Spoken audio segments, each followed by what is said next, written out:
I hope you guessed it was me all along. I'm just going to change my glasses so I can actually see something, because I don't know how Harry Potter gets on, but I'm finding his glasses quite difficult to see through.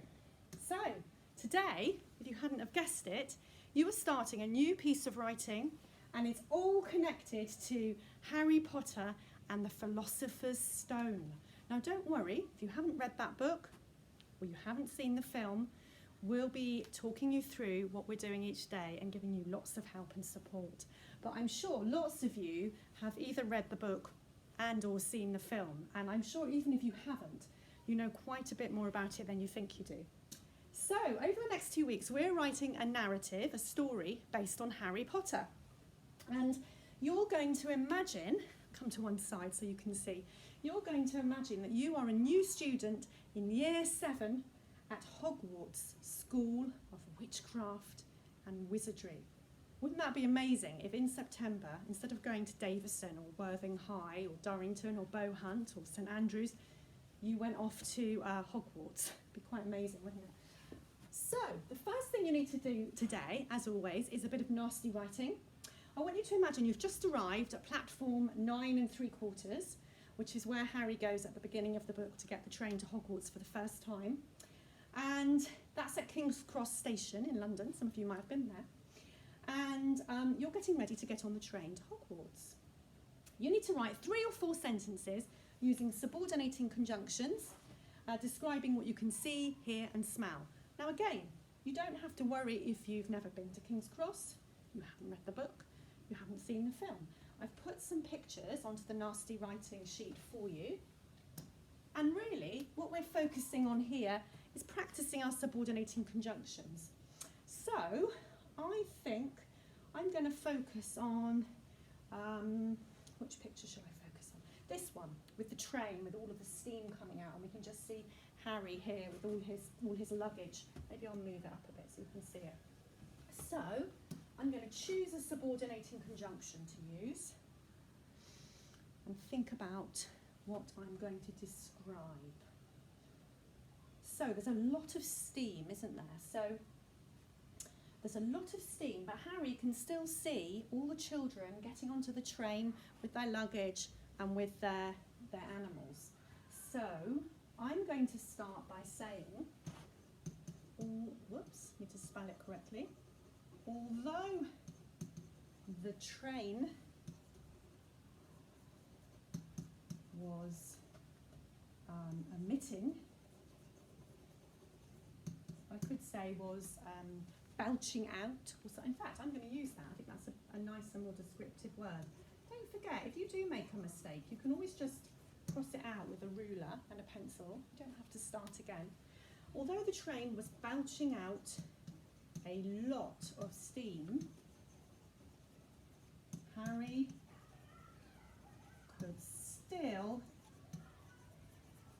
make out all the children.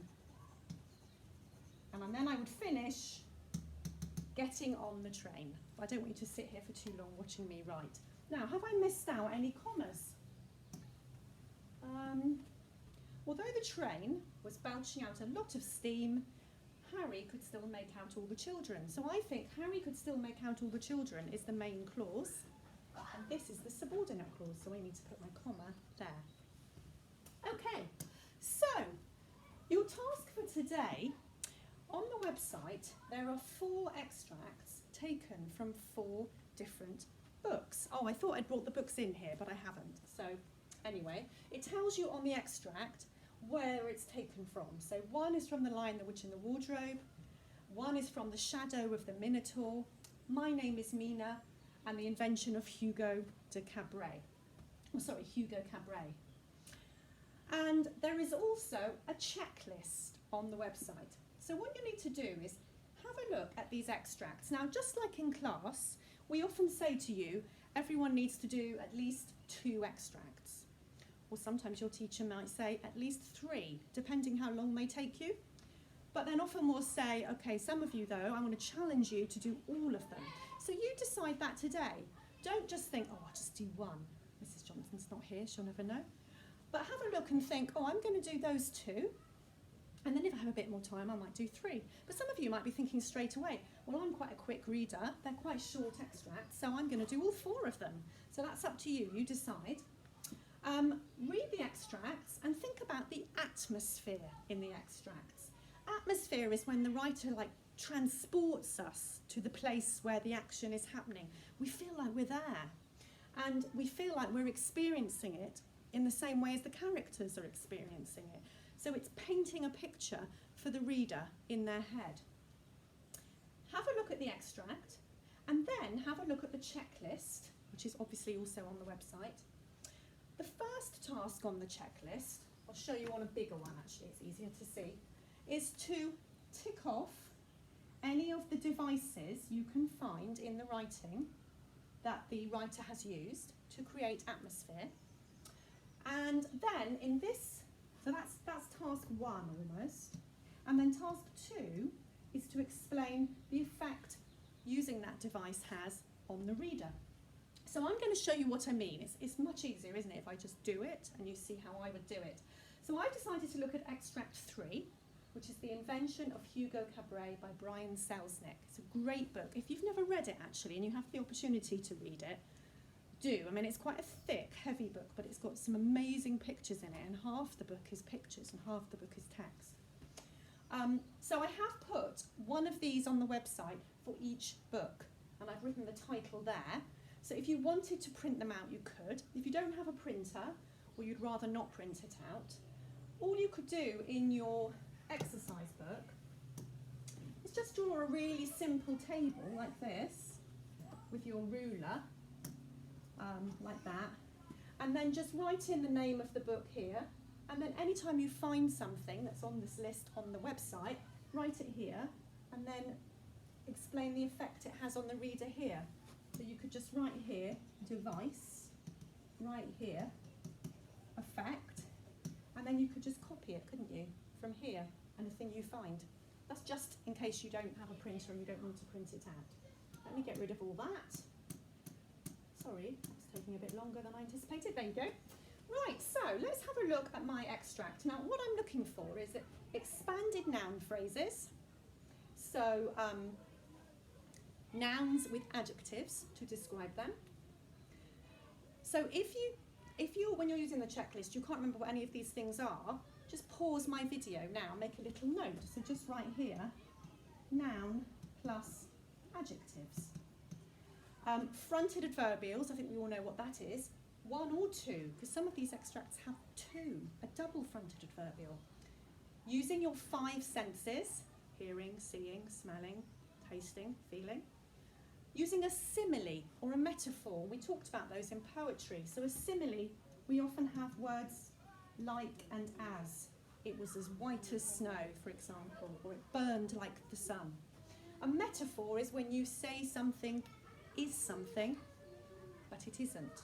The one I always use in my classes, the sun was a football in the sky.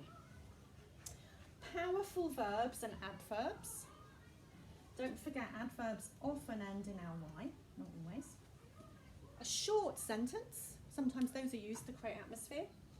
And a sentence that starts with a preposition.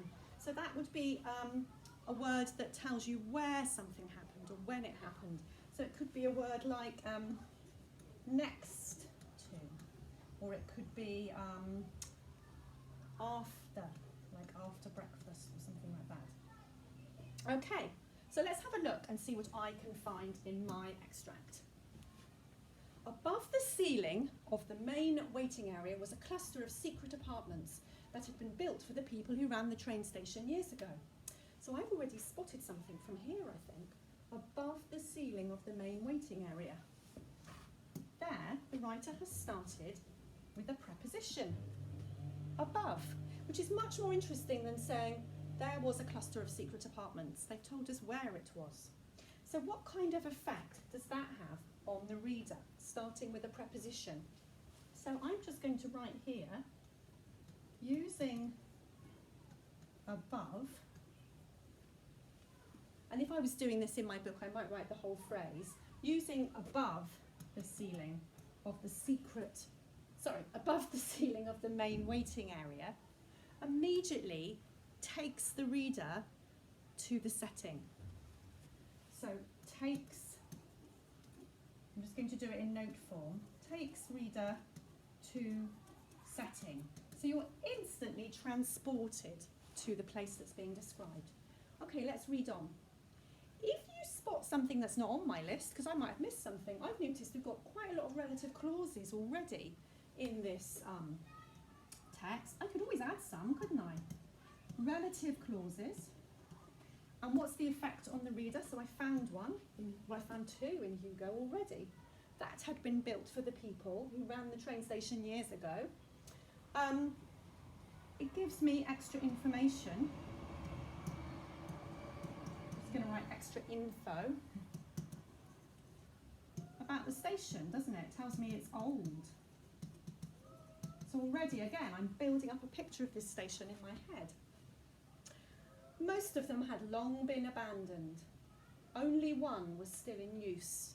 So there, we've got two quite short sentences, particularly this one. Now, I wonder why the writer, because we often say, don't have too many short sentences in your writing, it's a bit boring for the reader. I wonder why the writer decided to use a short sentence there. Most of them had long been abandoned. Only one was still in use. It really creates tension, doesn't it? So I'm going to write here, creates tension. Immediately, I'm wondering about this one apartment and who's using it. So I'm just going to write here, who's using it? Just remember though, I always say this to my class, don't just write, it hooks the reader, it engages the reader, because that's kind of why all of these things are being used, isn't it? Really think specifically, if you can, about the effect it has on you as the reader. Right, I can see the time is ticking along, so I'm just going to do one more example for you. Some sunlight filtered through the dirty skylight. So I think that is definitely making me think about my senses. So there's definitely an example of that in here. And I could just write some of the words from that sentence. Some sunlight filtered. And I'm just going to put dot, dot, dot. So you don't always have to copy out the whole thing. And it's creating an image, isn't it, for me? Because I'm sure we've all seen sunlight coming through a window and all the dust flying, all the dust motes flying up in the shaft of sunlight. So we can really imagine this dirty skylight with the sunlight coming through. It's a really clear image for the reader. And also, I quite like the word filtered. It's not that powerful a verb actually, so I'm not going to put it there. But I do remember there was some nice, oh yes, look here, his rickety bed. I thought that might be something I put in with expanded noun phrases, because I love the word rickety. That really creates a good image. Anyway, hopefully that gives you an idea what you should be doing today. If you wanted to, you could start with this one, couldn't you? Because then you've got a few ideas already to be going on with, and then you could have a go at one of the others, two of the others, or all of them. So, have fun with that today. We're collecting all these devices that writers use to create atmosphere in their writing, and tomorrow I'll be back to talk more about our Harry Potter writing for the next 2 weeks. Let's see if I can make a spell as I go. See you tomorrow. Another one. Bye.